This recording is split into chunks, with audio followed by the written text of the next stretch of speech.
حضور پاک صلی اللہ علیہ وسلم نے ارشاد فرمایا کہ تم میں سے سب سے بہتر وہ شخص ہے جو قرآن کو سیکھے اور سکھائے۔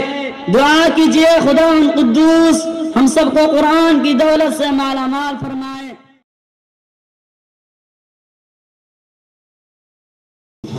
نحمده ونصلي على رسوله الكريم أما بعد فقد قال الله تبارك وتعالى في القرآن المجيد أعوذ بالله من الشيطان الرجيم بسم الله الرحمن الرحيم ذلك الكتاب لا ريب فيه هدى للمتقين وقال النبي صلى الله عليه وسلم خيركم من تعلم القرآن وعلمه۔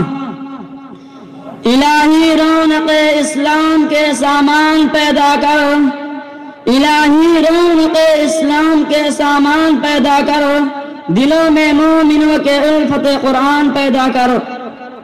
صدر محترم، اسٹیج پر رونق افروز بزرگان دین اور حاضرین جلسہ، آج کی اس محفل میں اور آج کی اس مبارک اجلاس میں میرا موضوع سخن دنیا کی سب سے پاکیزہ اور مقدس کتاب قرآن پاک ہے۔ ہمیں چڑھتے سورج کی طرح یقین ہے اس کا ایک ایک حرف سچا اور صادق ہے۔ وہ قرآن پاک جس کی زبان مقدس، بیان مقدس اور جو فصاحت و بلاغت کا ٹھاٹھے مارتا سمندر ہے اور جس کے متعلق ارشاد ربانی ہے۔ قرآن وہ کتاب ہے جس کے صادق اور برحق ہونے میں کوئی شک و شبہ نہیں، اور جس کے بارے میں محسن انسانیت حضور پاک صلی اللہ علیہ وسلم نے ارشاد فرمایا کہ تم میں سے سب سے بہتر وہ شخص ہے جو قرآن کو سیکھے اور سکھائے۔ دعا کیجئے خدا قدوس ہم سب کو قرآن کی دولت سے مالا مال فرمائے، آمین۔ نوجوان دوستو، قرآن پاک رب ذوالجلال کی طرف سے عطا کردہ وہ حسین تحفہ ہے جس نے 23 برس کی قلیل مدت میں پورے عالم میں انقلاب برپا کر دیا کہ بڑے سے بڑے فصحاء، بلغاء، ادباء اور شعراء حیران و ششدر رہ گئے، جس کی آیتوں کو سن کر پتھر دل موم ہو گئے۔ دوستو، یہی وہ قرآن ہے جو رہتی دنیا تک کے انسانوں کے لیے سراپا ہدایت و رحمت ہے۔ یہی وہ قرآن ہے جس نے رسول کی رسالت کو اعجاز بخشا۔ یہی وہ قرآن ہے جس نے پسمردہ قلوب کو تازگی بخشی۔ ہاں یہی وہ قرآن ہے جس کی برکت سے جنات و شیاطین کے آسمانوں پر جانا بند ہوا۔ یہی وہ قرآن ہے جس کی برکت سے عزت و رفعت کے شامیانے گڑ گئے۔ یہی وہ قرآن ہے جس کی بدولت محبوب حقیقی کی رضا نصیب ہوتی ہے۔ یہی وہ قرآن ہے جو سچائی اور ایمانداری کا درس دیتا ہے۔ یہی وہ قرآن ہے جس کی بدولت عمر فاروق رضی اللہ عنہ کو ایمان نصیب ہوا۔ یہی وہ قرآن ہے جس کی نظیر پیش کرنے سے ساری دنیا عاجز و قاصر رہی۔ یہی وہ قرآن ہے جس کا مثال پیش کرنے سے عرب کے فصیح و بلیغ زبان دانی کا دعویٰ کرنے والوں نے گھٹنے ٹیک دیے۔ یہی وہ قرآن ہے جس نے ضلالت و گمراہی کی دلدل میں پھنسی ہوئی انسانیت کو رشد و ہدایت کا پیغام سنایا۔ یہی وہ قرآن ہے جس کی حفاظت کا وعدہ خود خالق کائنات نے فرمایا۔ یہی وہ قرآن ہے جس کی تلاوت میں دلوں کے واسطے فرحت و بشاشت کا سامان ہے۔ یہی وہ قرآن ہے جس نے ذہنی قوتوں کو جلا بخشا۔ یہی وہ قرآن ہے جس کی برکت سے اجڑے چمن میں بہار پیدا ہوئی۔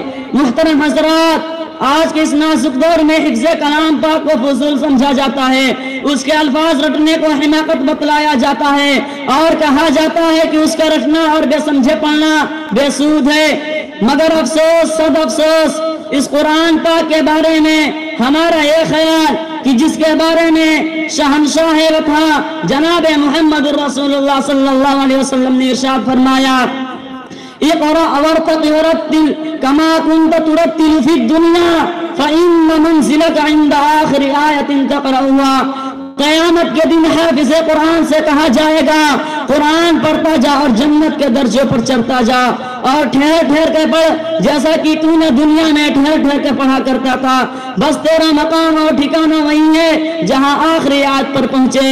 یاد رکھو، یہ قرآن دنیا کی سب سے بڑی نعمت ہے۔ یہ زمین و آسمان، چاند، سورج، ستارے کوئی اس نعمت کا مقابلہ نہیں کر سکتے۔ اور کیوں نہ ہو، جب کہ اس کا اتارنے والا امین، جس کے ذریعے اتارا گیا وہ بھی امین، جس ذات پر نازل ہوا وہ بھی امین، جس مقام پر نازل ہوا وہ بھی امین، جس مہینے میں نازل ہوا وہ ہزار تمام مہینوں سے بہتر، اور جس رات میں نازل ہوا وہ ہزار مہینوں سے افضل ہے۔ اللہ کا یہ مقدس اور پاکیزہ کلام تمام کلاموں سے افضل اور برتر ہے۔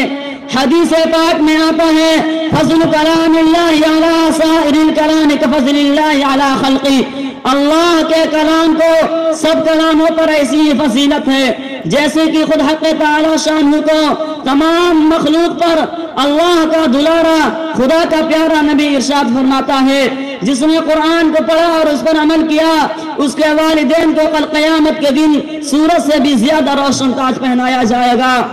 غور کرنے کا مقام ہے جب والدین کو اس غیر قدر انعام سے نوازا جائے گا تو خود پڑھنے والے کے مقام اور مرتبہ کا کیا عالم ہوگا۔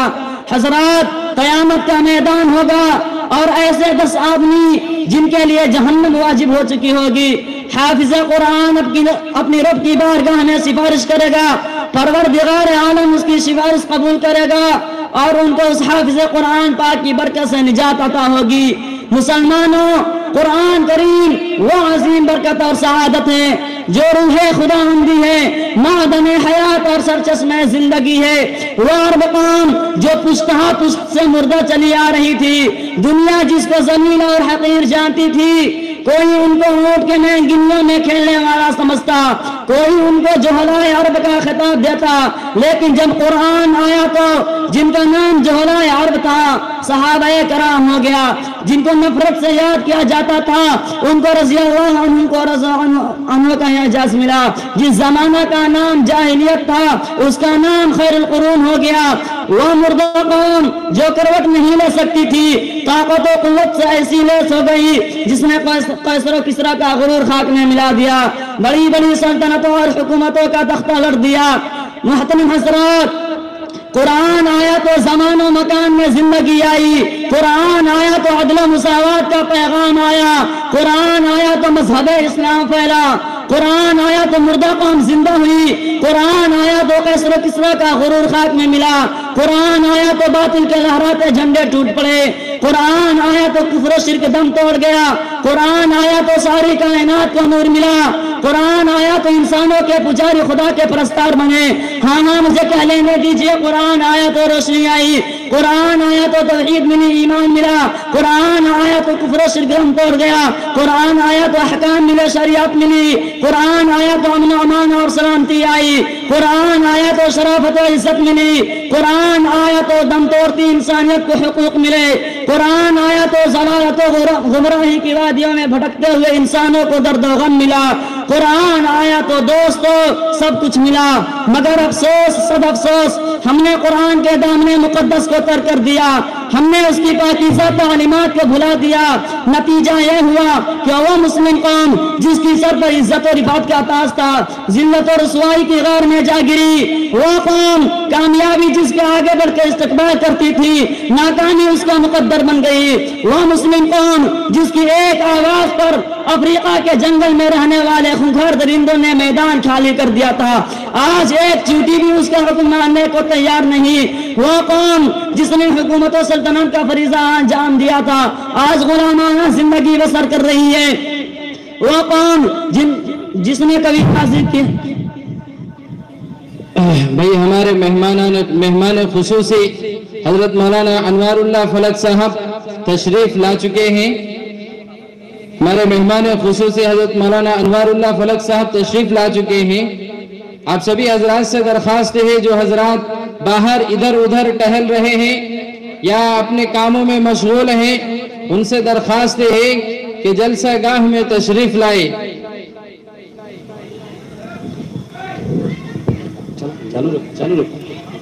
وہ قوم جس نے کبھی حکومت و سلطنت کا فریضہ انجام دیا تھا آج غلامانہ زندگی بسر کر رہی ہے۔ مسلمانوں سمجھو اور ہوشیار ہو جاؤ، غفلت کا پردہ چاک کر دو، قرآن پاک سے وابستہ ہو جاؤ، ورنہ یاد رکھو تاریخ ہمیں کبھی معاف نہیں کرے گی۔ مسلمانوں حاضرین جلسہ جان نثار صحابہ کرام کے کتب خانے میں قرآن کے علاوہ کوئی کتاب نہ تھی، اس کو لے کر وہ آگے بڑھے، کامیابی ان کے قدم چومتی چلی گئی۔ وہ قرآن ہی تھا جس کی برکت سے بدر کے میدان میں 313 نے مکہ کی قسمت پلٹ دی۔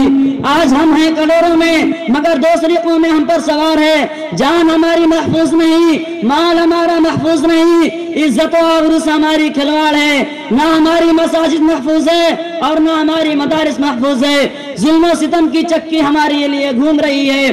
مسلمانوں، ایک دور ہوتا کہ مسلمانوں کا مقابلہ حمان بن ولی سے ہوتا ہے، اس دشمن خدا اور دشمن رسول کے پاس طاقت اور قوت ہے، 60,000 فوج کا لشکر جرار ہے، مسلمانوں کی فوج 10,000 ہے۔ اسلامی فوج کا کمانڈر حضرت خالد بن ولید ہے، مسلمانوں کا اس کا بھی علم نہیں کہ دشمن کے پاس کتنی فوج ہے۔ مشورہ ہوتا ہے، حضرت خالد بن ولید سے کہا جاتا ہے آپ 300 آدمی لے کر جائیں اور پتہ لگائیں کہ دشمن کی فوج کتنا ہے۔ صحابی رسول صلی اللہ علیہ وسلم کی ایمانی قوت دیکھیے، فرماتا ہے کہ 300 کی ضرورت نہیں، میرے ساتھ صرف 30 آدمی کافی ہے۔ صحابہ عرض کرتے ہیں آپ کی قوت ایمانی آپ کو مبارک ہو، مگر یہ دنیا دار الاسباب ہے، 30 آدمی کچھ نہیں ہوتے، کم از کم 60 آدمی لے جاؤ۔ چنانچہ 30 آدمیوں کا اور اضافہ کر دیا گیا۔ اسلامی فوج کا یہ مختصر سا قافلہ آگے بڑھا، چند میل کے فاصلے پر معلوم ہوتا ہے کہ سامنے دشمن کی لشکر ہے، اس کی تعداد 60,000 ہے۔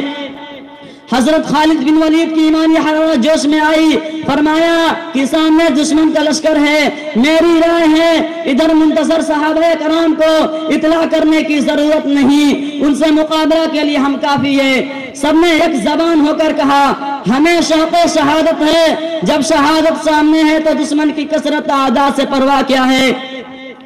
مسلمانوں، اسلامی مجاہد کا وہ اعظم سب بناتا ہے، دوسری طرف 60,000 کا لشکر ہے۔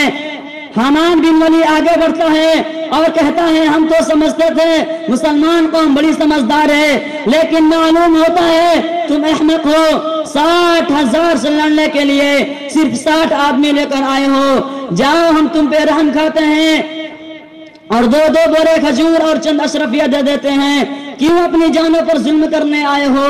دوستو، جگر پر ہاتھ رکھیے اور سنیے، حضرت خالد بن ولید فرماتے ہیں تو واعظ بن کر آیا ہے یا کمانڈر بن کر آیا ہے؟